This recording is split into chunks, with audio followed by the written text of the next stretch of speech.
जय जय जय जय जय भीम, जय जय जय जय जय भीम। मंच पर आसीन मेरे बड़े भाई, कामरेड डीसी कपिल साहब, हमारे बीच में सुप्रीम कोर्ट के लॉयर मोहम्मद पराचा साहब,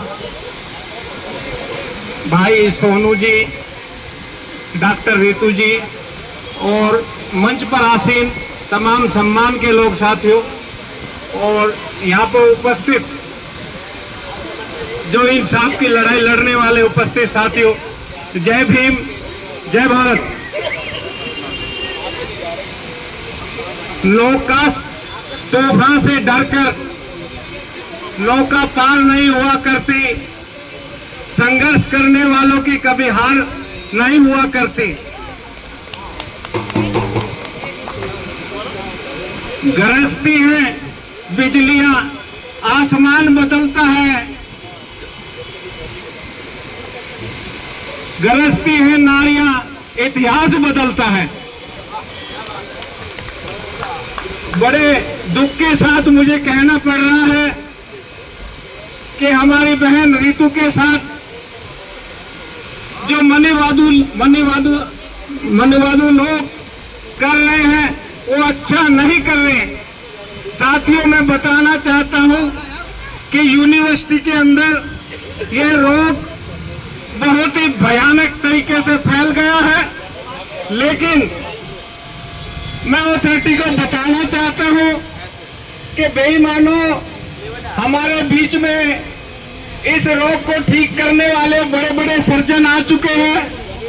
डीसी कपिल साहब, मोहम्मद पराचा जी और संघर्ष करने वाली हमारी बहन रितु, जो किसी भी तूफान से डरने वाली नहीं है। होश में आ जाइए, होश में आ जाइए, नहीं तो ठीक करने के लिए सर्जन तो हमारे बीच में बैठे हैं, जल्दी इलाज हो जाएगा।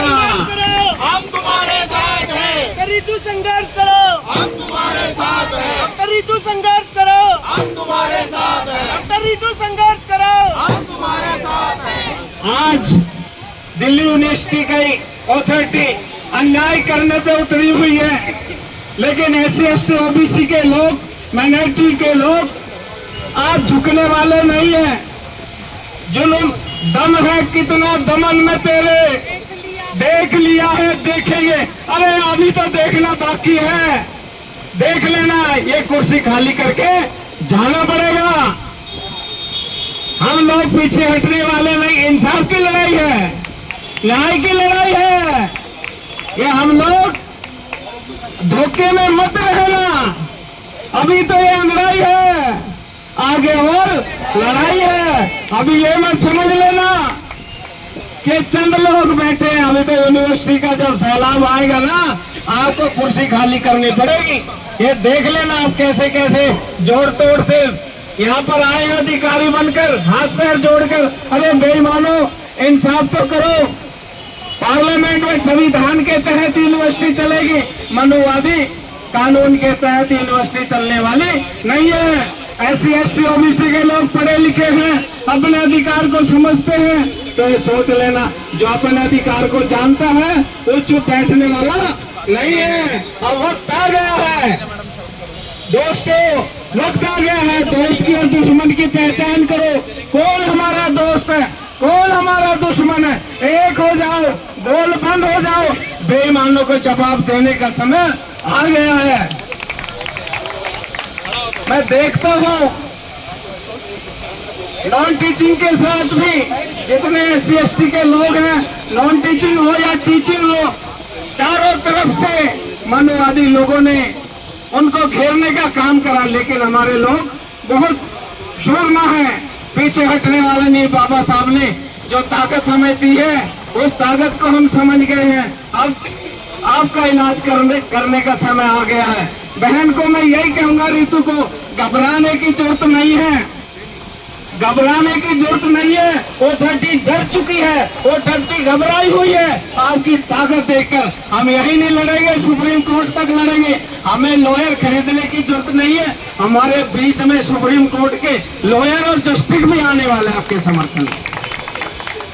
ओथेंटिक को मैं बताना चाहता हूँ, यही नहीं घेरेंगे और आपको घर तक घेरेंगे, तो जरूरत तो पड़ी तो आपके घर पर भी डंडा डंडा लेके आ जाएंगे। हम डरने वाले नहीं है, ये तो आपने देख लिया होगा कि हम पीछे हटने वाले नहीं है। इसलिए मैं तो कहता हूँ बहन को इंसाफ दीजिए। और एक बड़ी बात बताना चाहता हूँ, प्राचा साहब, देसी कपिल साहब, आज तक दिल्ली यूनिवर्सिटी का इतिहास है SC ST का कोई प्रिंसिपल इन लोगों ने नहीं बनाया, बेईमानों ने। SC ST OBC का कोई प्रिंसिपल नहीं बनाया। क्या कारण है, क्यों नहीं बनाना चाहते? कोई तो घपला है भाई जो ये लोग कर रहे हैं, क्योंकि ये समझते हैं अगर इनके हाथ में अच्छी तरह से कलम की ताकत दे दी तो ये छोड़ेंगे नहीं आपको भी। अपनी लड़ाई, अपना इंसाफ अपनी कलम की ताकत से लेना जानते हैं। हमें यह भी लड़ाई लड़नी पड़ेगी। आज तक कितने प्रिंसिपल बने और कितने SC ST के, मेरे को लगता है, मेरे को जब तक नॉलेज है कि एक भी SC ST का प्रिंसिपल नहीं बनाएगा। लेकिन ये भी है, बहन रीतू जैसी संघर्ष करने वाली बहन हमारे बीच में है, तो ये लड़ाई भी हम लड़ेंगे। बहन को तो इंसाफ दिलवाएंगे ही, लेकिन प्रिंसिपलों को भी पीछा छोड़ने वाली नहीं है। और आज तक कोई चांसलर भी SC ST का नहीं आया, कोई चांसलर भी SC ST का नहीं आया। अरे वो भी देना पड़ेगा संविधान के तहत, जो हमारा अधिकार है वो तो हमें देना ही पड़ेगा। ये मनुवादी लोग कब तक चलेंगे? और 85% लोग गोलबंद हो गए हैं साथियों। मैं बताना चाहता हूँ, ये लड़ाई यही नहीं है, पूरी दिल्ली में इस आवाज की, इस लड़ाई की आवाज है। सब लोगों में चर्चा है कि एक बहन के साथ नाइंसाफी हो रही है। एक दिन देखना है सैलाब आ जाएगा, और ये सैलाब रुकने वाला नहीं है। मैं तो कहता हूं,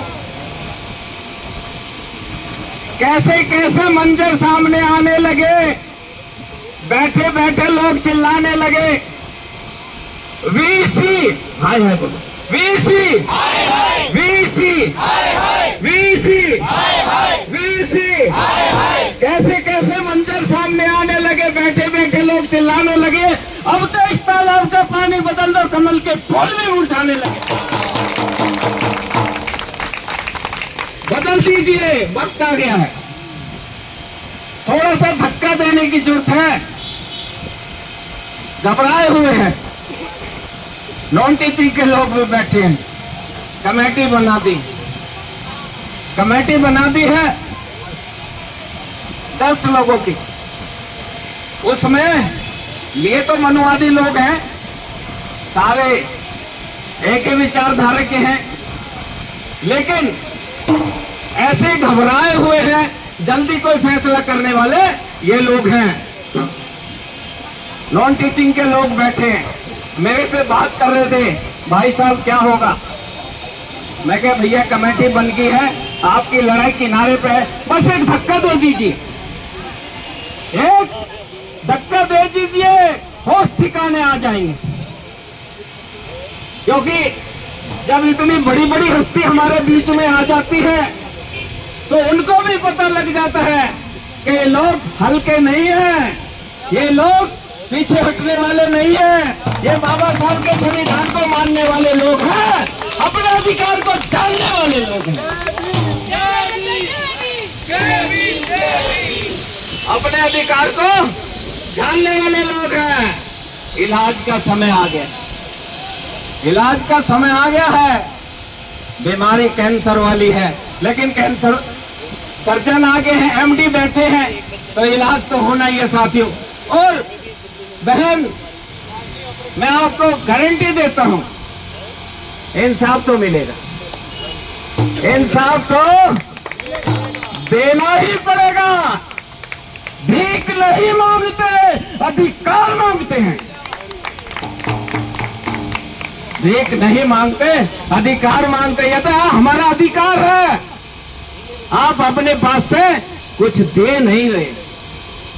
अरे जो हमारा है वही दे दो। साडा हक इत्थे रख, साडा हक, साडा हक, साडा हक। मैं आप लोगों का बहुत बहुत धन्यवाद करता हूं और आपने मुझे बोलने का मौका दिया। डीसी कपिल साहब बैठे हैं, मेरे आदर्श हैं, बड़े भाई हैं, बहुत लड़ाइयां लड़ी हैं। मैं जब नौजवान था इनकी लड़ाइयों में जाता था, दूर से सुनता था।